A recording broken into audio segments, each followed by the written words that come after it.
오늘 우리가 읽은 말씀은 암몬 족속의 왕이 죽어서 이제 다윗 왕이 조문 사절을 보냈는데 이것이 오히려 암몬과 이스라엘 사이에 2차 전쟁이 벌어지게 되는 그런 내용을 담고 있습니다. 지난 시간들에서 우리가 살펴봤었는데요. 한번 8장 12절로 거슬러 볼까요? 8장 12절 하나님께서 다윗 왕에게 은혜를 주셔서 그가 어떻게 주위 열방들을 다 정복했는지 또 그리고 그것을 어떻게 하나님 앞에 영광을 돌렸는지 8장 12절 오늘 관련된 암몬이라고 하는 나라가 나오는가 그걸 확인하고자 하는 겁니다. 8장 12절 읽어주세요. 시작.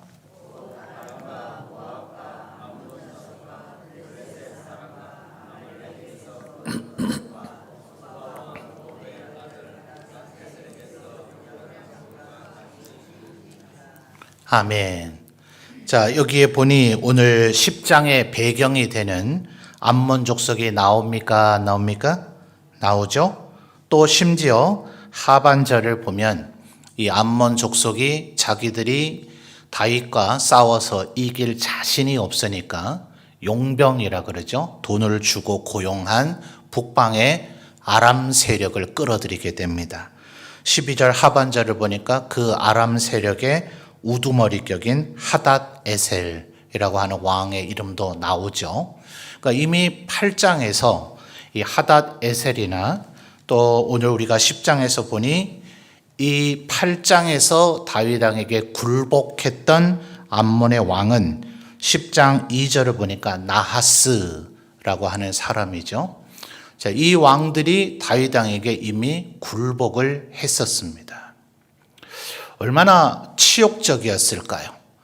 우리는 이제 다윗을 사랑하고 또 다윗을 본받기를 원하니 다윗의 입장에서 8장을 읽으면 통쾌하고 아주 사이다 한 잔 마신 것과 같은, 요즘 젊은 세대들 그런 표현 쓰더라고요. 속이 후련하다 그럴 때 사이다 같다 이렇게 표현을 하는데, 사이다를 한 잔 마신 것과 같은 그런 느낌이 들 겁니다. 그러나 반대로 암몬이나 모압이나 또 아람 이런 나라들의 입장에서 볼 때는 이게 얼마나 치욕적인 일일까요? 왜냐하면 이스라엘 백성들이 애굽 땅에서 출애굽해서 이 땅에 정착한 지가 지금 5, 600년 가량 되는데 지금까지 이런 적이 단 한 번도 없었거든요. 그러니까 모압이 조금 화가 나고 좀 심심해서 가서 이스라엘 정복하고 약탈이나 좀 해볼까? 이래서 오면 이제 이스라엘은 아주 혹독한 시련의 시기가 시작되는 거고요. 그들이 패퇴해서 물러갔든지 아니면 안 쳐들어오든지 하면 그나마 평화시대가 조금 이루어진 겁니다. 모압만 그런 게 아니라 암몬이든 에돔이든 아람이든 그렇게 사사기에 430년 그리고 엘리 제사장 사무엘의 시기와 그리고 사울 왕의 시기, 그래서 한 500년 이상 가량이 그렇게 흘러온 겁니다. 그동안 이스라엘이 언제나 좀 거칠게 말하면 언제나 얻어 터졌지, 이스라엘이 그쪽에다가 군대를 보내서 이 어느 한 나라든 정복했던 그런 일은 없었거든요.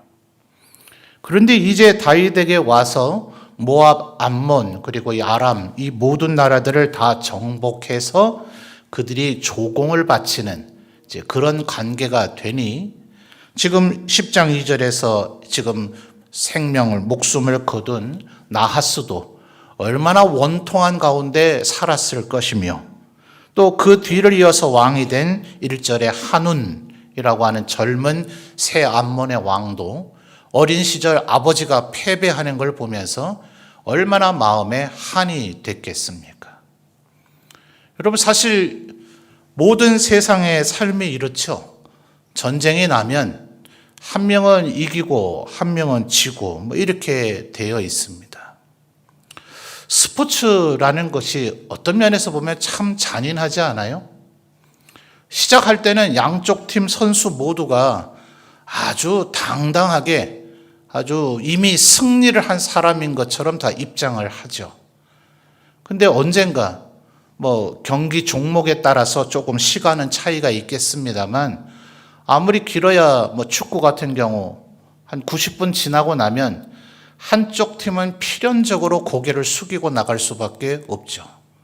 얼마나 잔인해요. 모두가 이기는 세상은 정말 없는 걸까요? 세상의 모든 이치가 그렇잖아요.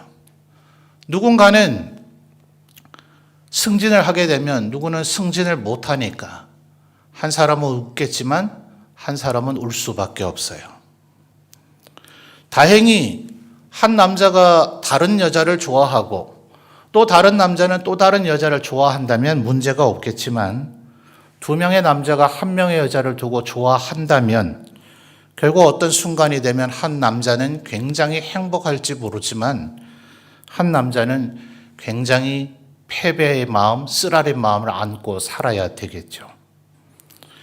모든 인생의 구조가 이렇게 돼 있다 보니 결국 우리 사이에는 갈등이 끝날래야 끝날 수가 없습니다. 여러분, 러시아가 잘못한 게 맞겠죠? 우크라이나는 정말 전혀 잘못한 게 없을까요? 하마스가 잘못한 게 분명히 맞겠죠? 이스라엘은 정말 잘못한 게 없을까요? 우리의 삶에 둘러싸고 있는 모든 것들이 결국 갈등, 경쟁, 그리고 그것은 시기와 질투, 분쟁, 그리고 더 나아가서는 살인과 보복 이런 것들로 이루어지게 되어 있습니다. 성경 모두 곳에서 구석구석에서 이런 일을 중단하라, 이런 일을 하지 마라 라고 얘기하고 있지만 어쩌면 오늘도 누군가에게 몹시 마음 상하는 일을 겪고 이 저녁에 슬픈 마음, 상한 마음을 끌어안고 하나님의 위로를 받고자 이 예배당에 올라온 분이 계시려는지도 모르겠어요. 우리가 그런 걸 자초하지는 않죠. 나의 삶이 너무나 밋밋하고 재미가 없으니까 좀 짜릿짜릿하도록 매일같이 누구하고는 격하게 한번 싸워보면 좋겠다. 이렇게 사는 사람은 아무도 없잖아요.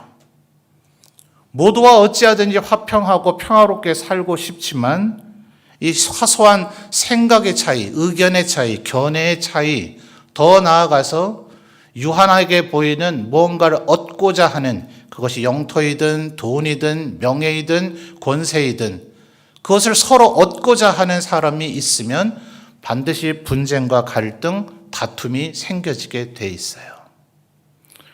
차라리 아예 서로 모르면 상관없죠?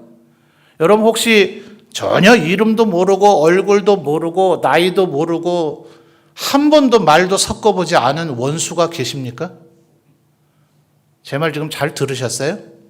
이름도 모르고 얼굴도 모르고 나이도 모르고 한 번도 말을 섞어보지 않은 원수가 계시냐고요. 그런 관계는 원수가 되질 않아요. 근데 처음 만날 때부터 왠지 저 인간하고는 분명히 왼수가 될 것 같다 싶어서 처음 만날 때부터 너 뭐야? 이렇게 인사를 나눈 분 한 분이라도 계십니까? 그렇지 않죠? 처음에는 이게 웬 귀한 만남인가 싶어서 그렇게 인사를 하고 이 사람과 이제 앞으로 얼마나 행복한 그런 만남이 이어지려나 대부분 그렇게 만남은 시작되죠.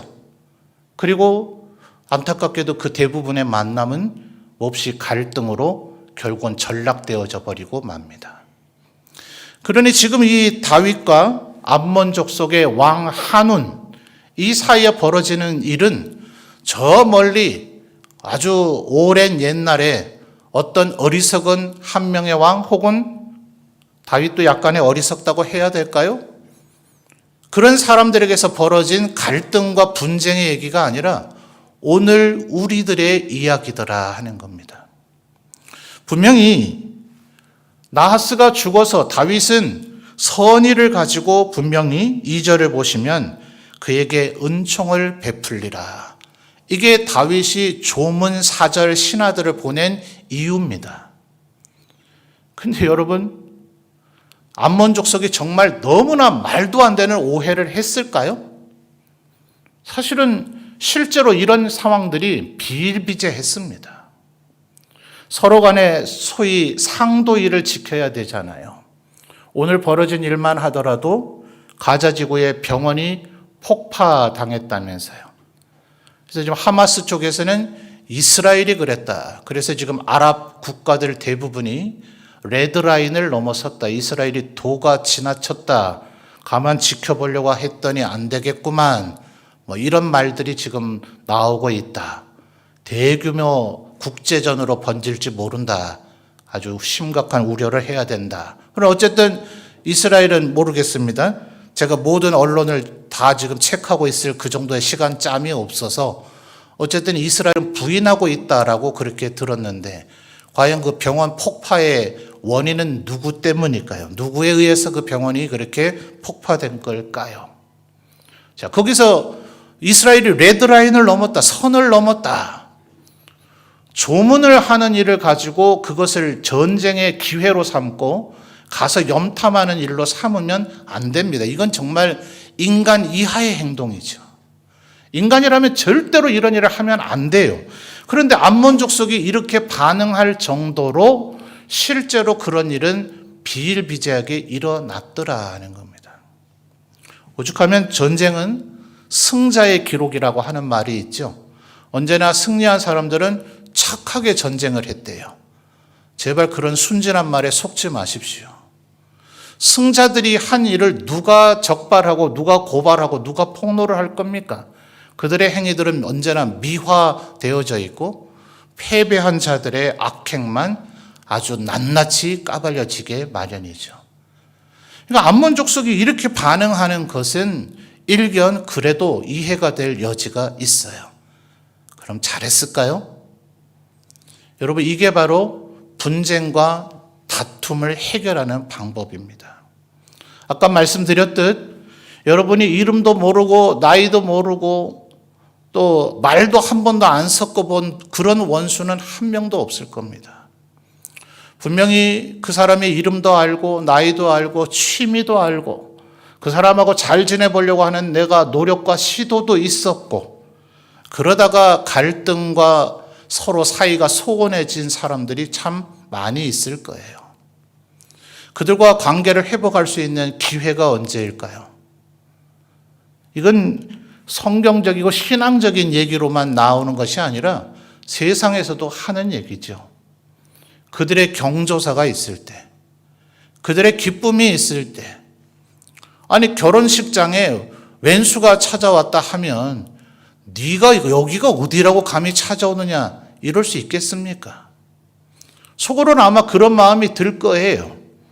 그러나 자기를 지켜보고 있는 수많은 우호적인 하객들이 너무나 많은지라 그 왼수 같은 놈이 감히 내 이 결혼잔치에 네가 찾아온다고 너는 정말 예의도 없는 놈이냐라고 말하고 싶지만 아주 우아하고 경건하게 웃으면서 그를 아이고 와주셔서 감사합니다라고 말할 수밖에 없는 상황에 직면하게 되죠.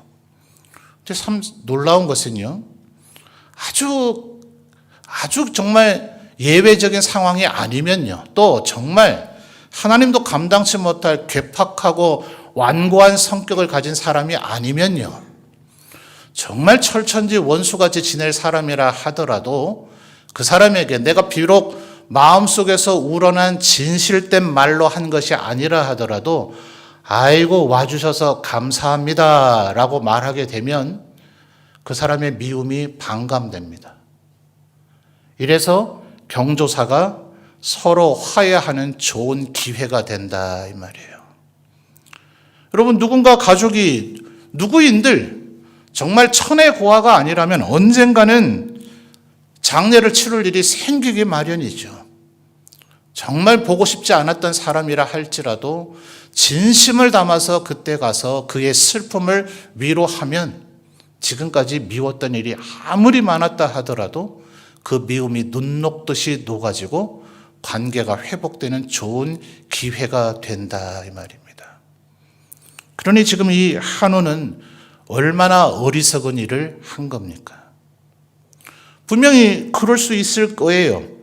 3절에 신하들이 한운, 젊은 왕 한운에게 뭐라고 말했습니까? 다윗이 뭐 지금 조문 온 줄 압니까?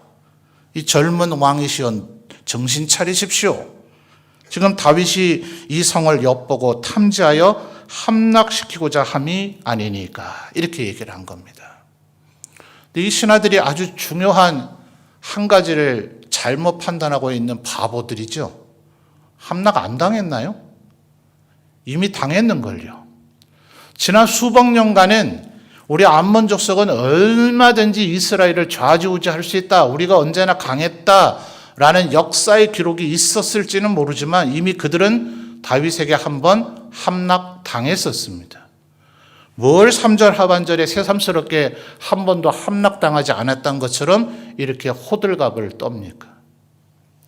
그리고 정말 그렇게 다윗에게 함락당했던 것이 수치스럽고 또 그것이 철천지 아주 한이 되었으면 이 나하스가 죽을 때까지 한우는 다음 때 왕위를 이을 왕자로서 아버지에게 뭐 하고 있었습니까? 다시는 다윗에게 굴복당하지 않도록 준비를 했었어야 되죠. 여러분, 준비가 철두철미하게 되어 있어서 다윗이 어떻게 공격해 오든 막아낼 자신이 있으면 이렇게 찌질하게 굴 필요가 있습니까? 없습니까? 봐라. 너희들이 정탐하러 오든 조문하러 오든 아무 상관없다. 와서 뭐든지 너들 보고 싶은 대로 마음대로 보고 가라. 아마 너희는 우리의 모든 것을 보고 나면 두려워서 감히 쳐들어올 생각을 못할 것이다. 이렇게 준비했었으면 될 거 아니에요. 그렇지 않나요? 또 반대적으로 정말 이들이 지금 염려하고 있는 것처럼 다윗이 우리의 허점을 알아보고 재차 다시 재정벌하면 어떡할까? 이것이 정확한 판단이었으면 알아서 겨야죠. 여러분, 예수님도 뭐라 그러셨어요? 자기를 따르고자 하는 제자들이 있었죠. 그들 모두를 예수님은 받아들인 게 아닙니다. 오히려 예수님께서 찾아가셔서 너는 나를 따르라 라고 얘기했지 아무나 예수님이 자기를 따르겠다고 해서 오냐 따라오너라 하신 적이 없어요. 그들을 일종의 오디션 보듯이 테스트해서 너는 네 재산을 다 팔아서 나눠줄 수 있겠느냐? 그러니 그 부자가 십계명을 다 지켰다고 자신만만해하던 그가 재산 팔아줄 마음은 없어서 근심하며 되돌아갔다 하지 않아요? 그래서 예수님께서 비유적으로 하신 말씀이 뭡니까? 나를 따라서 내 제자가 된다는 것은 정신 똑바로 차리고 잘 생각해보고 해야 될 것이다.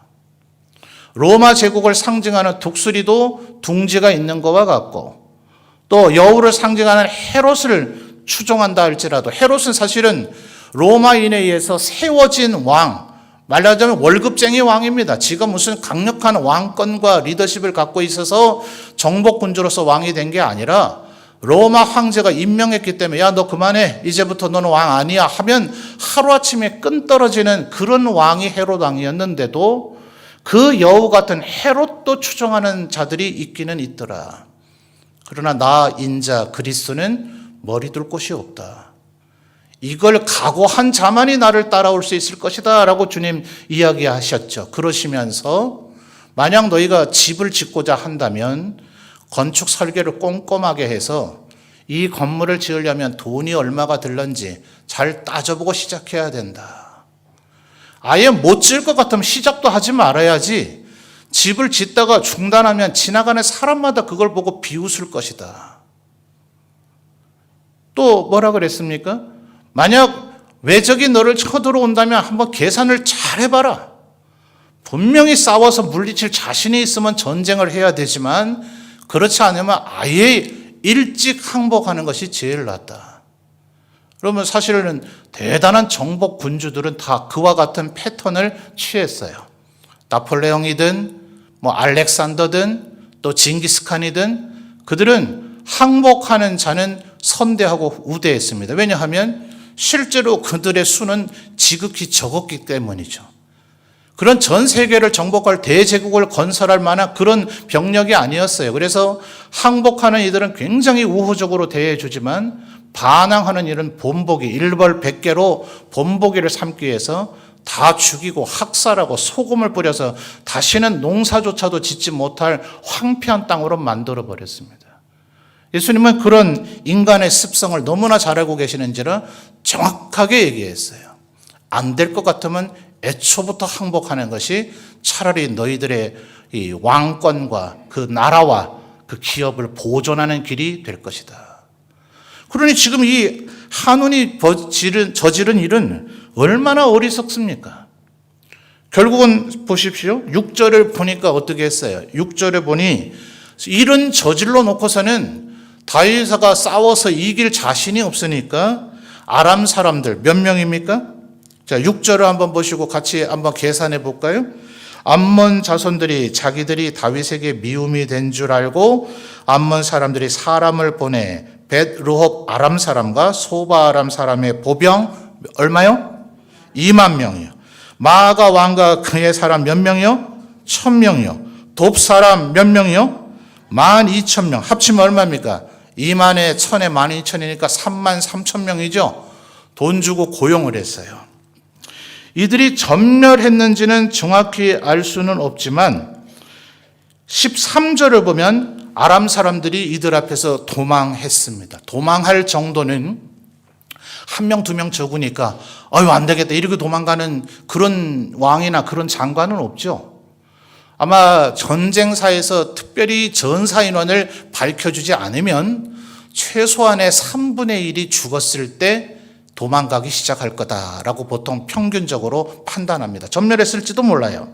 근데 어쨌든 그 앞에서 도망했다고 13, 14절에 얘기하고 있으니 살아남은 자들이 있는 것이니까 전멸은 아닐 겁니다. 그런데 18절을 보면 결국 이제 이 아람으로 패배해서 도망간 이 아람 사람들이 다윗을 건드린 셈이니까 다윗이 보복하러 올 줄 알고 자기들이 또 군대를 끌고 모았습니다. 그래서 다윗이 그 얘기를 듣고 다시 재차 아람을 정벌했죠. 그래서 18절을 보니까 병거는 둘째치고 죽은 마병이 몇 명이에요? 4만 명이에요. 그러면 6절에서 언급된 용병으로서의 이 아람 사람들이 얼마 죽었는지는 모르지만 거의 5만 명 이상이 죽은 겁니다. 뭐 때문에요? 한운의 어리석은 판단 때문이에요. 자, 아직 암몬은 손도 대지 않았어요. 암몬을 도우러 왔던, 암몬이 돈 주고 우리 도와줘 이렇게 했던 아람 사람만 지금 죽은 게 5만 명 이상이고, 다음 시간에 살펴볼 11장부터 이제 암몬이 철저하게 이스라엘에게 다시 짓밟히게 됩니다. 뭐 때문에요? 선의를 악의로 대했기 때문에 이런 비극이 벌어진 겁니다. 그러니까 여러분, 아무리 우리가 관계가 안 좋아도 그 사람이 웃으면 그 사람의 진심이 이건 아니다, 이 사람이 지금 속으로는 칼날을 갈고 있으면서 나한테 웃고 있구나, 예, 그게 느껴져도 그쪽에서 웃으면 내가 웃는 게 좋습니다. 그때 하나님이 우리를 도우시는 거예요. 내 판단이 틀릴 수 있잖아요. 이 사람이 웃는데 이건 분명히 지금 내 뒤통수 치려고 웃는 척하는 거구나 했는데 지금 다윗의 경우처럼 진심이면 어떡할 거냔 말이에요. 그래서 여러분, 어떤 일이든 간에 뭐 경조사의 상황이 아니라 하더라도 우리 인생사는 반드시 우리의 꿈과 우리의 바램과 또 우리의 기도 제목은 모두하고도 화평하고 서로 사랑하고 화목하고 사는 것이지만 현실은 그렇지 않습니다. 부부간에도 얼마나 싸웁니까? 부모 자식 간에도 한 번도 언성 안 높이고 살아오셨습니까? 자식들에게도 아이고 정말 어떻게 나는 안 그랬는데, 나는 내 부모님께 못 그랬는데 내 자녀들은 이렇게 나에게 효도만 하는가, 그렇게 늘 감동 속에만 살아오셨습니까? 오죽하며 어르신들 내가 저놈을 낳고 내가 미역국을 먹었다 이렇게 한탄스럽게 얘기하실 적이 분명히 있었을 거 아닙니까? 그럼 어떡할 거예요? 한번 마음 상했으니 너는 영원히 내가 다시는 보지 아니하리라. 그런 사람이 어떻게 하나님께 복을 받을 수 있겠어요? 비록 내가 지금까지 서로의 마음이 상했을지라도 오죽하면 고운정, 그 다음 뭡니까? 뭐예요? 미운 뭐예요? 미움이에요? 정이에요? 결국은 정이잖아요. 이건 성경도 아닌 우리 민족의 정사 아니에요. 이렇게 살아야 하나님 앞에 복 받는 줄 믿습니다. 이 암몬 족속의 왕 한온이 얼마나 어리석은 판단을 했어요. 그냥 의심만 한 정도가 아닙니다. 4절 한번 거슬러 가서 볼까요? 뭐 설명 안 해도 넘어가도 될 일이긴 합니다만 4절 우리 성도님들 한번 읽어주시죠. 시작.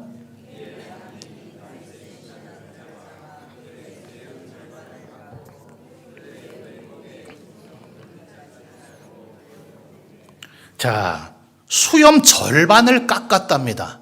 어떻게 깎았을까요? 수염의 길이가, 자, 앞으로 한번 보시죠. 수염의 길이가 한 이 정도가 됐을 때, 요렇게 절반을 잘라놓으면 부끄럽습니까? 뭐, 경우에 따라서 이걸 부끄럽게 여기고 수치스럽게 여기던 시대와 사회와 종족들이 있었습니다. 그래서 여기서 신학자들의 견해가 좀 갈려요.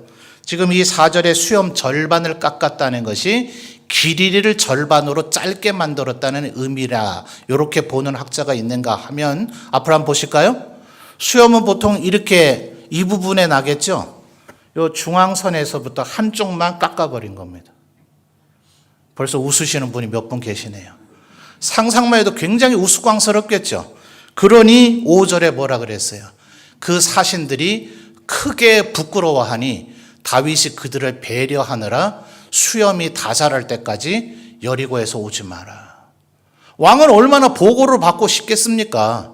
내가 이런 소문은 지금 전령들을 통해서 듣기는 들었는데 정말 한온이 내가 보낸 너희들을 모욕했단 말이냐? 너희들에게 함부로 대하더냐?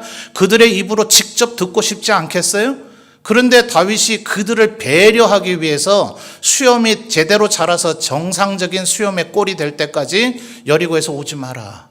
그들을 배려한 거예요. 그 수치스러운 모습을 보여주지 말도록 해준 겁니다. 심지어 4절 하반절을 보면 의복을 중동 볼기까지 잘랐대요. 자, 앞으로 한번 보실까요?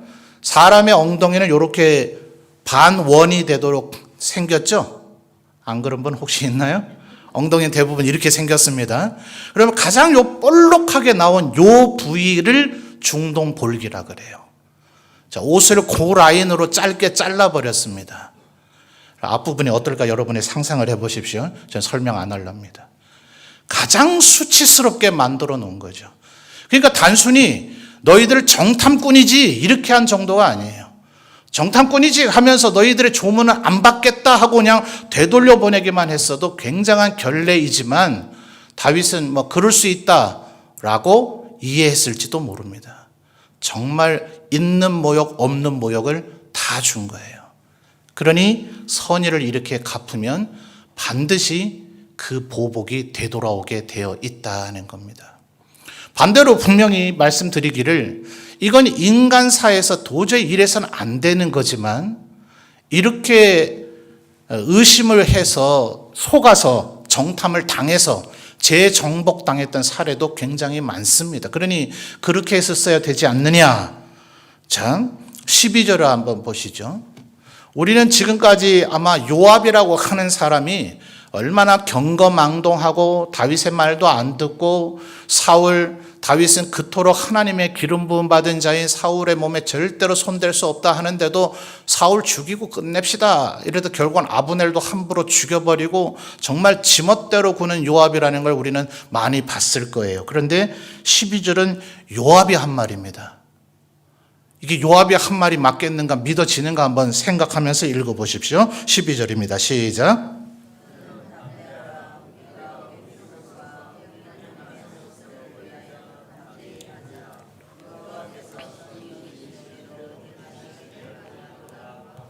아멘.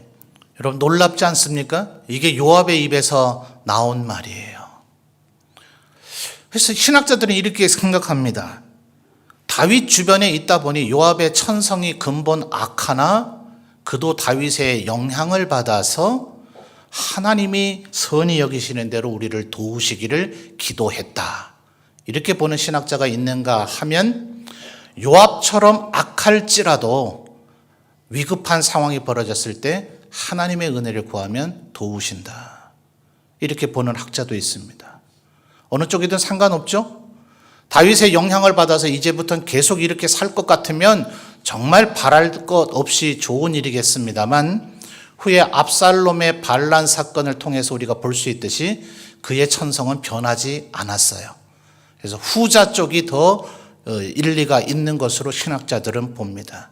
악하지만 분명히 요압은 악한 사람이지만 이 다급한 상황에 처했을 때 하나님의 도우심을 구하면 이 요압의 군대로 승리하게 하더라는 거예요. 지금 요압이 군대를 막 끌고 지금 암몬 족속을 치겠다고 암몬 족속의 그 수도로 갔거든요. 그랬더니 암몬 족속은 성 밖으로 나와서 진을 쳤는데 암몬 족속을 치려다가 뒤쪽에서 시끄러워서 쳐다보니 아까 6절에서 우리가 확인한 아람에서 내려온 3만 3천 명이 뒤쪽에 진을 치고 있는 거예요. 그래서 동생 아비새에게 군대를 둘로 나누자. 나는 아람 칠 테니 내가 질 것 같으면 네가 와서 도와주고 너는 암몬 치다가 네가 질 것 같으면 내가 도와줄게. 굉장히 좋은 전략 같죠? 가장 어리석은 전략입니다. 포위를 하는 이유가 뭐겠어요? 군대를 2개, 4개로 나누도록 유도하는 겁니다. 나눈 군대는 각계 격파당하도록 되어져 있어요. 그러니 9절부터 11절까지의 이 요압의 전략은 굉장히 우수한 전략이 아니라 전쟁 전문가들의 입장에서 보면 여기서 패배하지 않은 게 기적입니다. 누가 도우셨습니까? 하나님이 도우시더라는 거예요. 그러니까 지들이 나를 염탐하러 왔든 나를 한번 놀리려고 왔든 나를 떠보려고 했든 누군가 여러분께 웃으면서 우리 한번 잘 지내보자 하거든 잘 지내겠다 하십시오. 그러면 하나님께서 도우셔서 그렇게 선한 성품을 가진 사람을 반드시 도우신단 말입니다. 마지막으로 로마서 12장을 한번 찾아서 확인을 해볼까요? 이것이 바울 사도에 의해서 구체적인 우리에게 하나의 지침으로 성경이 뭐라 기록하고 있는지 로마서 12장입니다.